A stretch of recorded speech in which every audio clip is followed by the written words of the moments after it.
Assalamualaikum warahmatullahi wabarakatuh. Selamat pagi, salam sejahtera untuk kita semua. Shalom, Om Swastiastu, Namo Buddhaya, salam kebajikan.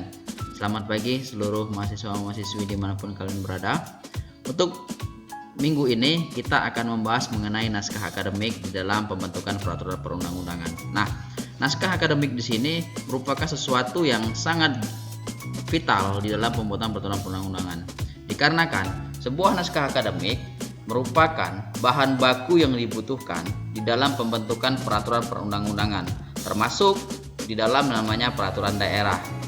Ya, jadi peraturan akademik ini diperlukan dari undang-undang sampai dengan peraturan daerah sampai tingkat yang paling rendah. Nah, dengan adanya naskah akademik yang memadai, maka diharapkan dapat dibentuknya peraturan perundang-undangan yang baik dalam arti aplikatif dan juga futuristik. Nah, ini merupakan hal yang sangat penting di dalam pembentukan peraturan perundang-undangan mengenai naskah akademik.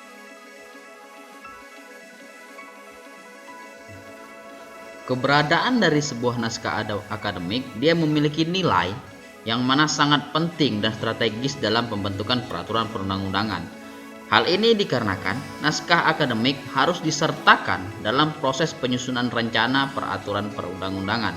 Nah, itu mengapa sebuah naskah akademik itu menjadi sangat diperlukan ya di dalam pembentukan peraturan perundang-undangan, baik pada pemerintah pusat maupun pada pemerintah daerah. Nah, yang mana kedudukan naskah akademik ini di dalam sebuah penyusunan peraturan perundang-undangan ini mempunyai kedudukan yang sangat kuat, yang mana hal ini ditandatangani naskah akademik menjadi sebuah keharusan, yang mana keharusan ini sudah pasti ini wajib di dalam pembentukan peraturan perundang-undangan. Terutama naskah akademik ini harus ada di dalam sebuah undang-undang. Namun, kedudukan sebuah naskah akademik dalam pembentukan peraturan daerah masih belum terlalu kuat, hanya saja bersifat fakultatif dan juga bisa dilengkapi dalam hal yang namanya peraturan daerah ini.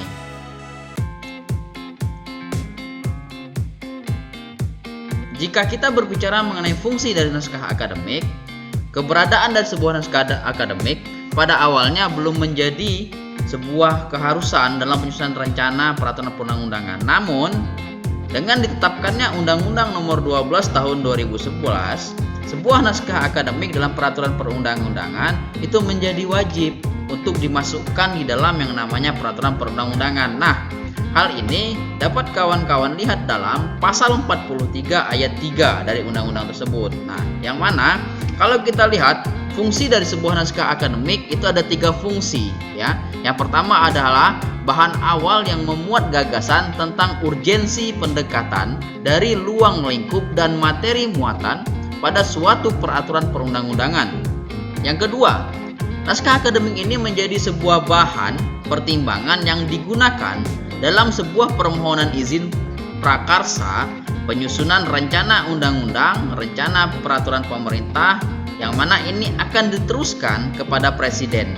Dan juga yang ketiga, sebagai bahan dasar bagi penyusunan rancangan peraturan perundang-undangan ya. Nah, itulah mengapa fungsi ataupun urgensi dari sebuah naskah akademik. Nah, kalau kita melihat di dalam penyusunan naskah akademik itu terdapat beberapa tahapan ya. Kalau kita lihat pada tahapan awal, dia memiliki tahapan persiapan penyusunan naskah akademik. Yang kedua, adanya pembahasan diskusi publik draft awal dari sebuah naskah akademik.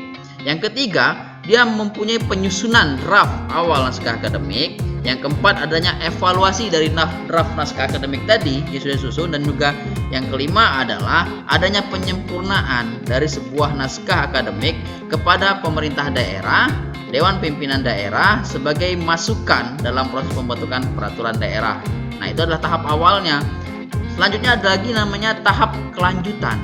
Nah, dalam tahap kelanjutan ini ada 4 fase yang harus dilalui. Yang pertama adalah penyusunan draft naskah akademik yang mana sesuai dengan pola dan juga sistematika standar yang bisa dipakai dalam penyusunan naskah akademik. Yang kedua, adanya sebuah kebutuhan akan waktu penyusunan dan juga menuangkan dalam serta informasi ke dalam bentuk sebuah naskah akademik. Yang keempat, memasukkan alternatif kaedah-kaedah dan norma di dalam narasi yang disusun. Dan yang keempat adalah adanya pemilihan kaedah maupun norma yang tepat yang menjadikan sebuah naskah akademik suatu produk menjadi sebuah produk hukum ya, dengan hasil penelitian dan juga kajian hukum yang ada di dalamnya. Nah, tadi ada 2 tahapan sudah, tahapan awal, tahapan kelanjutan. Yang ketiga adalah tahapan pembahasan konsep ataupun penyusunan dari sebuah naskah akademik. Nah, dalam tahapan konsep ini kita harus melihat bahwasanya penyelenggaraan harus dilakukan dengan yang namanya diskusi publik ataupun juga yang kita kenal dengan namanya FGD, ya. Yang mana ini adalah hal yang sangat menarik, ya. Menarik dari segi apa? Dari segi informasi dan pendapat masyarakat mengenai naskah akademik yang dibuat untuk membuat sebuah perancangan peraturan perundang-undangan baik pada pemerintah pusat sampai dengan pemerintah daerah. Nah, yang kedua adalah dalam tahap pembahasan ini ataupun penyusunan adanya penghimpunan masukan dari berbagai pihak dalam rangka memperkaya dan menyempurnakan dari naskah akademik berdasarkan hasil dari diskusi publik. Yang ketiga, adanya tahapan evaluasi terhadap draft naskah akademik yang perlu dilakukan setelah memperoleh masukan atau tanggapan dari masyarakat.